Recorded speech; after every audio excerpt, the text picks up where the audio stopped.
et puis les fait cuire à 100 degrés Celsius comme cela a été dit pendant 20 à 25 minutes et cela à feu moyen.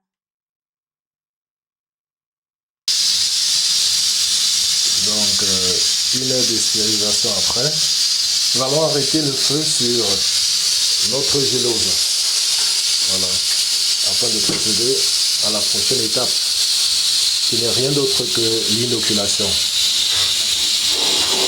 On éteint le feu là et on la transporte dans notre mini laboratoire.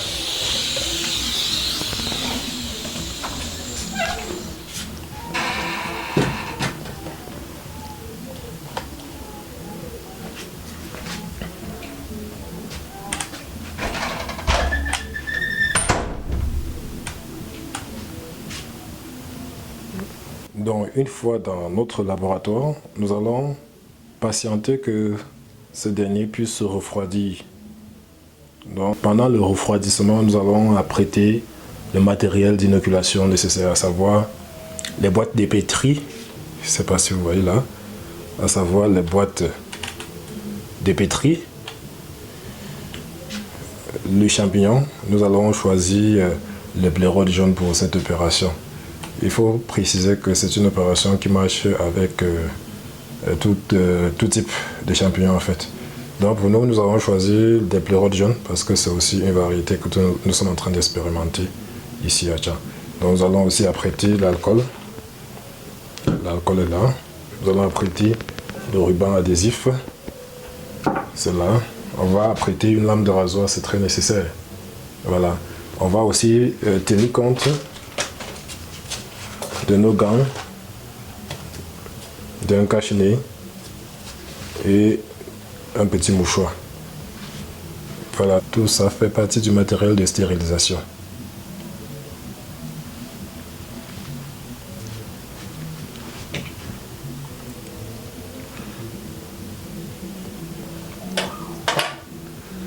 Donc, quelques minutes après refroidissement, nous allons procéder à une opération assez délicate. Cette opération n'est rien d'autre que l'inoculation. Mais avant cela, il faut préciser que certaines règles d'hygiène doivent être respectées. Pour cela, nous allons tout d'abord stériliser tout le matériel de travail qui sera utilisé. Généralement, cette opération se fait dans un box d'inoculation. Mais dans le laboratoire où nous sommes, nous avons plutôt pris la peine de vaporiser de l'alcool dans l'environnement de notre salle. Donc ça veut dire que nous ne serons pas dans l'obligation d'utiliser le box d'inoculation. Mais pour votre cas, vous serez dans l'obligation de l'utiliser. Oui, parce que je ne sais pas dans quel environnement de travail vous allez travailler. Voilà. Donc, dans notre environnement, nous avons stérilisé et nous pouvons désormais nous rassurer juste que tout est clos, que rien n'est ouvert là, et travailler, n'est-ce pas, sans toutefois avoir crainte. Voilà. Donc, on va vaporiser l'alcool dans la salle un peu de partout. Là, cela a été déjà fait. Donc, je vais vous montrer juste comment cela se passe. Donc, on vaporise l'alcool dans la salle. On précise qu'avant de faire cette opération, il faut au préalable porter son masque et ses lunettes. Voilà, surtout les gants et une blouse si nécessaire. Donc, une fois que vous avez fait dans cette opération-là, vous allez stériliser aussi vos mains et ouvrir tout simplement le stérilisateur ou votre cocotte minute où vous allez retirer votre bonhomme de gélose et disposer quelque part là. Voilà. Donc, ici, ça chauffe encore un peu, à température environ 60 degrés. Donc, on va tout simplement attendre le refroidissement complet jusqu'à 50 à 35 degrés. Voilà. Donc, une fois le refroidissement terminé, précédé d'une opération de stérilisation, on va procéder justement à l'inoculation. Voilà, ça consistera tout simplement à couler ces précieux liquides qui n'est rien d'autre que notre gélose dans ces différentes boîtes dépétries. Donc, lorsqu'on va couler ces liquides dans ces boîtes, on va laisser quelque temps à ces derniers pour que ça puisse se refroidir totalement. Et une fois le refroidissement terminé, ça va devenir en quelque sorte un peu dur. Voilà. C'est à partir de cet instant-là donc on va inoculer à proprement parler. Donc la première des choses consiste tout d'abord à stériliser tout le matériel. Bien que la salle soit déjà stérilisée, nous allons stériliser nos mains. Si nous allons utiliser directement les mains, les gants si nous allons utiliser les gants, le mouchoir si nous avons un mouchoir à utiliser. Voilà. Et c'est donc avec ce mouchoir là que nous allons tenir la boîte si elle est encore légèrement chaude. On va donc utiliser le mouchoir. On va ouvrir là.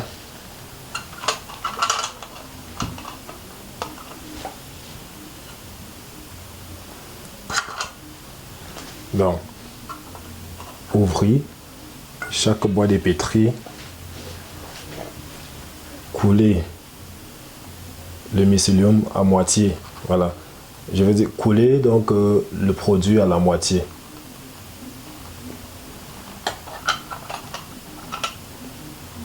On va mettre de côté. On ouvre une seconde boîte. On coule la gélose à la moitié du contenant. On ouvre la prochaine boîte. On coule la gélose à la moitié du contenant. Voilà, donc vous pouvez répéter l'opération jusqu'à atteindre le nombre de boîtes de pétri que vous avez prévu. Voilà, parce qu'il faut préciser que nous avons prévu la formulation pour des millilitres de gélose. Voilà, donc nous venons à peine de faire 20%. Donc ça veut dire que pour faire la totalité de cette gélose, on aura environ besoin de 20 boîtes de pétri. Voilà, et puisque ceci est juste une démonstration, on va juste se limiter à 3 boîtes. Donc lorsque vous allez couler ainsi, vous allez attendre, vous allez patienter environ 30 minutes. Cela va dépendre du temps qu'il fait chez vous. Voilà. Donc, 30 minutes après, vous aurez quelque chose comme ceci. Donc, vous constatez là que notre liquide s'est coagulé. Voilà.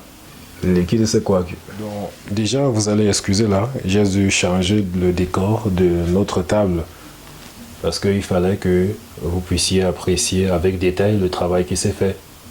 Donc avec le blanc, il y avait beaucoup de reflets et les détails n'y étaient pas. Voilà. Donc nous avons précisé que une fois que la stérilisation de notre gélose a été faite, on a laissé un temps de refroidissement et une fois le refroidissement fait, on a coulé donc la gélose dans nos différentes boîtes. Et quelques 20 à 30 minutes après, notre gélose s'est complètement coagulée. Donc ça ne peut plus se verser même si vous retournez là. Vous voyez là, on a coulé la moitié de la boîte. On a coulé à peu près la moitié de la boîte. Voilà. Si c'est légèrement plus que ça, il n'y a pas de souci.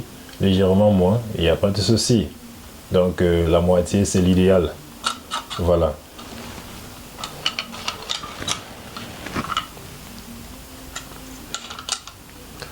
Donc, une fois que votre gélose a donc été coagulée, vous allez tout simplement procéder à l'inoculation du tissu. Pour cela, vous allez tout d'abord prendre votre lame de rasoir que vous allez stériliser avec de l'alcool. Voilà la lame de rasoir là. On stérilise avec de l'alcool. Voilà. Vous allez prendre un morceau de champignon. Parmi la grappe de champignon que vous allez prendre un morceau. Et il faut préciser que le morceau ou du moins le champignon utilisé doit être assez jeune. Ça doit être ce champignon là qui n'a pas encore libéré ses spores. Donc c'est ce jeune champignon que vous allez extraire de la sorte. Je vous ai précisé que nous sommes en train d'expérimenter une nouvelle variété qui est la variété jaune. Donc c'est pourquoi vous voyez le champignon tend un peu au jaune. Donc c'est les pleurotes jaunes. Donc cette méthode ou bien cette technique est valable pour tout type de champignons. Donc que vous soyez le producteur de champignons de Paris, producteur de champignons pleurotes ou tout type de champignons, cette méthode marche. avec tout type de champignons. Donc, vous allez prendre votre champignon là. Vous n'êtes plus obligé de le stériliser parce que je précise que lorsqu'on le récolte, on le conserve dans les conditions de stérilisation. Si vous avez une boîte stérile, une fois que vous allez récolter votre champignon étant frais, vous allez mettre dans cette boîte là et n'ouvrir que en laboratoire lors de l'exercice.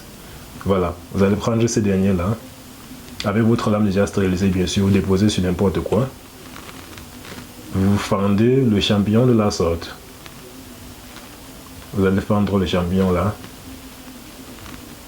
Vous allez prélever à base, ou du moins à partir de la lame avec la lame de rasoir, vous allez prélever le cœur de votre champignon. Le cœur, c'est là. C'est là. Dans cette partie entre le chapeau et les pieds. C'est ça qu'on appelle le cœur. Donc c'est cette partie-là que vous allez prélever. Un morceau, un petit morceau, ouais. Vous allez juste prélever là. Un petit morceau avec votre lame de rasoir. Peu importe. Mais voici le morceau que j'ai prélevé. C'est assez simple. Ça peut être plus gros que ça. Ça peut être moins gros. Il n'y a pas de souci. Donc vous prélevez là. Vous disposez tout simplement au milieu de votre gélose. Voilà. Votre gélose qui est coagulée. Vous mettez au centre. Vous voyez, c'est comme un point qui est au centre d'une sphère. Voilà. Donc ça ne bouge pas parce que j'ai légèrement pressé. Légèrement. Pour que ça puisse tenir. Sinon, au moment de la manutention, ça peut chuter d'un côté. Voilà. Donc on a disposé le tissu des champignons là. On a légèrement pressé avec la lame. Juste légèrement. Hein, pressé pour que ça puisse tenir. On ne noie pas. On presse légèrement pour que ça puisse coller. Donc une fois que ceci a été fait, c'est simple. Vous allez juste prendre le couvercle de la boîte que vous avez utilisée là. Fermer. Et puis prendre votre ruban adhésif.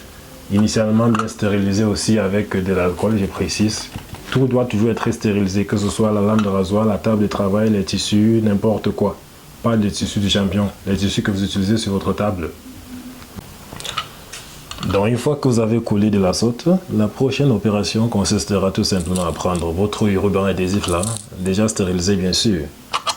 Voilà, vous allez juste porter votre boîte, vous allez scotcher donc ceci afin de non seulement tenir les deux boîtes, les deux couvercles, mais aussi d'empêcher l'air d'entrer dans vos différentes boîtes. Voilà. Il faut préciser que cette opération se fait dans un milieu anaérobite. Donc si l'air n'entre pas, il n'y aura pas de souci. Voilà. Voilà donc la boîte de gélose que nous venons de couler. Donc voici une boîte de gélose que nous venons de couler là. Et 24 heures après, vous allez voir autour de ce tissu de champignons qu'on vient d'inoculer là, une certaine mousse en train de se développer. Donc cette mousse c'est en quelque sorte des spores qui ont été en contact avec le milieu de culture chargé de nutriments et qui se développent. Donc ces spores vont se développer ainsi, vont prendre naissance ici, se développer pour donner ce qu'on va appeler le mycélium. Et c'est dans ce mycélium là qui va envahir en quelque sorte la boîte au bout de 10 à 15 jours.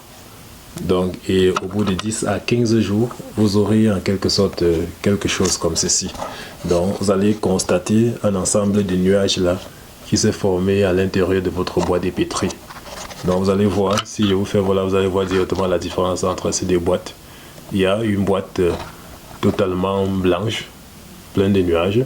Et il y a l'autre là qui est encore transparente. Voilà. C'est ça donc, ce mycélium là qui s'est formé. Dans cette opération que nous venons de faire est aussi appelée le clonage. C'est en quelque sorte la reproduction d'une souche de champignons. Ça veut dire que si vous voyez même quelqu'un qui a un champignon que vous voudrez conserver la souche, vous pouvez tout simplement lui demander un jeune champignon de sa champignonnière. Voilà, ou bien un jeune champignon de sa variété. Et une fois qu'il vous aura donné ces jeunes champignons là, vous allez juste venir faire cette opération pour conserver la souche. Donc une fois que vous faites ainsi, vous pouvez donc désormais reproduire votre sémence en passant par la première génération. Donc ça, c'est ce qu'on appelle la pré-base ou encore la B0. Mais pour que ce soit aussi neigeux ou bien aussi nuageux que cette boîte, il va falloir quand même passer par une phase qu'on va aussi appeler l'incubation. Voilà, cette phase est une phase obligatoire dans toutes les étapes de production des champignons. Voilà. Donc pour que ceci puisse incuber, il va falloir juste mettre dans l'armoire, mettre dans une chambre, mettre dans n'importe quoi, propre. Vous pouvez mettre dans un carton, à condition que cela soit sombre.